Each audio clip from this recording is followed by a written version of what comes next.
नमस्कार, मी सुवर्ण. दुपारच्या बातम्यांमध्ये आपलं स्वागत. एम्पिरिकल डेटा संदर्भातली सुरुवातीला बातमी आपण बघणार आहोत आणि त्याचा कसा निवडणुकांवर परिणाम होतोय किंवा त्या संदर्भातला निर्णय काय घेण्यात आलाय त्याविषयीची बातमी. एम्पिरिकल डेटा 4 महिन्यांमध्ये गोळा होणं शक्य नाही असं विजय वडेट्टीवार यांनी स्पष्ट केलंय. त्यामुळे ओबीसींचा एम्पिरिकल डेटा जोपर्यंत गोळा होत नाही तोपर्यंत निवडणुका पुढे ढकलण्याची भूमिका राज्य सरकारने घेतली आहे. 17 तारखेला सुप्रीम कोर्टात हीच भूमिका घेणार असल्याचं वडेट्टीवार यांनी सांगितलं. तसंच महाज्योती संस्था ही ओबीसी विद्यार्थ्यांच्या हिताच्या दृष्टीनं सर्वतोपरी प्रयत्न करत असल्याची माहिती त्यांनी दिली. राजकारणापोटी महाज्योती संस्थेची उगाच बदनामी करू नका अशी विनंती विजय वडेट्टीवार यांनी नागपूरमध्ये केली.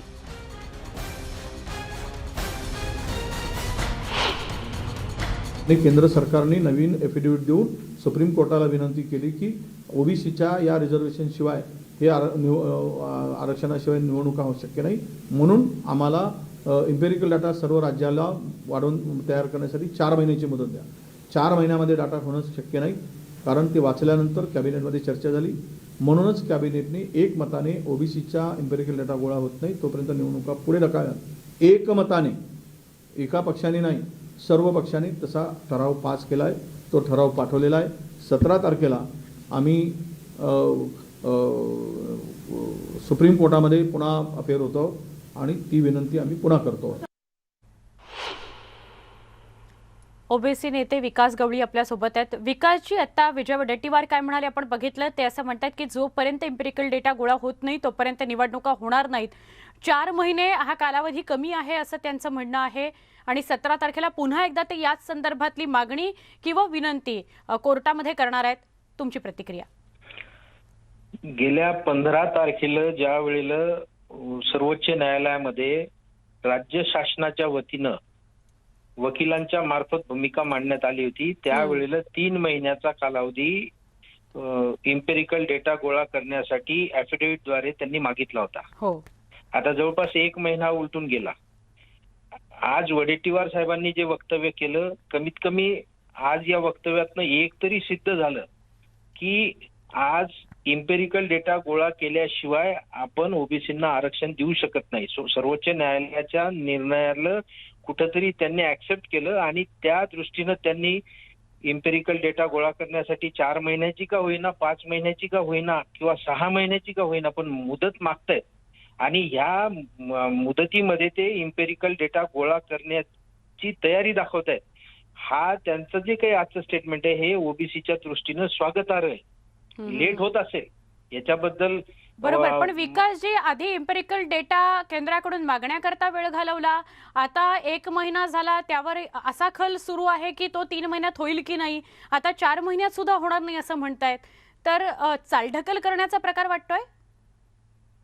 नाही, आता ह्यामध्ये नेमकं आता त्यांच्या बोलण्यातनं काय लक्षात येत नाही, परंतु त्यांची भूमिका सध्याच्या परिस्थितीमध्ये एम्पिरिकल डेटा गोळा करण्याची दिसते. आता येणाऱ्या 4 महिन्यामध्ये जर एम्पिरिकल डेटा गोळा झाला नाही तर मग त्यावेळेला आपण असं म्हणू की यांना जाणीवपूर्वक ह्या सगळ्या गोष्टींना कुठेतरी बगल द्यायची. परंतु आज सध्याच्या परिस्थितीमध्ये त्यांचे जे काही सरकारच्या समोर ज्या अडचणी आहेत त्या अडचणींचा विचार करता आणि त्यांनी जी काही भूमिका आज या आपल्या माध्यमातून राज्यासमोर जनतेसमोर मांडली आणि त्या पद्धतीचं ते सर्वोच्च न्यायालयामध्ये ॲफिडेव्हिट देत आहेत, म्हणजे कुठेतरी हे सरकार एम्पिरिकल डेटा जमा करण्यासाठी बांधील होते. आणि यामधनं एक गोष्ट निश्चित होणार आहे की एम्पिरिकल डेटा गोळा निश्चितपणानं करावाच लागणार आहे. केल्याशिवाय ओबीसींना आरक्षण देता येत नाही हे त्यांनी स्वीकारलेलं आहे.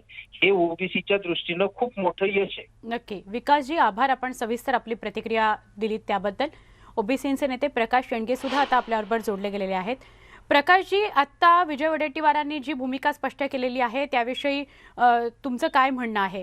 केंद्र आणि राज्याच्या वादामध्ये ओबीसी आरक्षण मागे पडतंय किंवा त्याकडे कुठेतरी दुर्लक्ष होत आहे असं वाटतंय का तुम्हाला? कसं आहे की हे हा जो एम्पिरिकल डेटा गोळा करण्याची जबाबदारी जी आहे ती कोर्टानं स्पष्ट आदेशित केलं होतं की महाराष्ट्र शासनाची जबाबदारी आहे. आणि महाराष्ट्र शासनानं ती वेळीच करणं आवश्यक होतं. 9 महिने त्याच्याने वेळ होता. आयोग नेमून सुद्धा त्याला 6-7 महिने वेळ मिळाला होता. त्याच्यामध्ये फक्त वडेट्टीवार साहेब माध्यमांसमोर यायचे आणि म्हणजे आम्ही 2 महिन्यात आम्ही हा एमपीएल डेटा गोळा करू. करू हो. आता तेच म्हणतायत, तेच मंत्री म्हणते की आता आम्हाला 4 महिने लागतील. 4 काय? महिने पण कमी पडतील म्हणून. हा 4 महिने कमी पडतील, पण नक्की किती वेळ लागणार आहे आता तरी त्यांनी हे करायचं, कारण 4 महिने पुन्हा हे म्हणतील की अजून 4 महिने लागतील काय.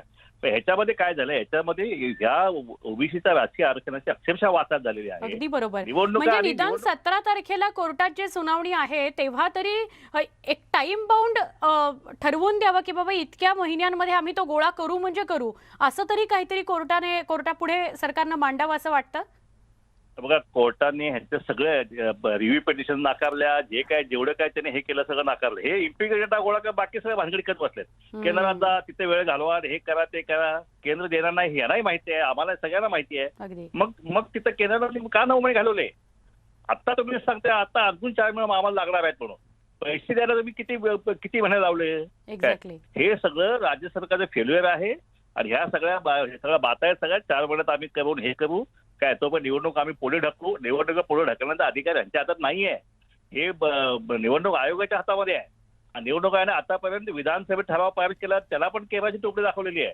कॅबिनेट डिसिजन घेतलं त्यालाही कॅबिनेट टोपडी दाखवलेली आहे. ही यांनाही माहिती आहे नक्की की हे सगळं असं होणार आहे. उगाच आपलं काहीतरी बाता मारायच्या, आम्ही 4 पुढे ढकलू वगैरे. कुठली निवडणूक पुढे ढकलली गेली नाही. त्या निवडणुका ठरल्यावर होणार आहे. तर ओबीसीच्या राजकीय आरक्षणाची वाचात लागलेली आहे. त्याची सगळी जबाबदारी जी आहे ती ह्या राज्य सरकारची नक्कीच आहे, केंद्राची आहेच आहे. पण यांची सर्वात जास्त जबाबदारी यांच्या एमपीएल डेटा गोळा करायला पाहिजे होता, तो त्यांनी केला नाही. खरंय. आधी केंद्राकडनं मागण्यासाठी वेळ गेला आणि त्यानंतर कोर्टानं स्पष्ट आदेश देऊन सुद्धा 1 महिना असाच वाया गेलेला आहे. प्रकाशजी, आभार, आपण सविस्तर माहिती दिलीत किंवा बोललात आमच्याशी त्याबद्दल.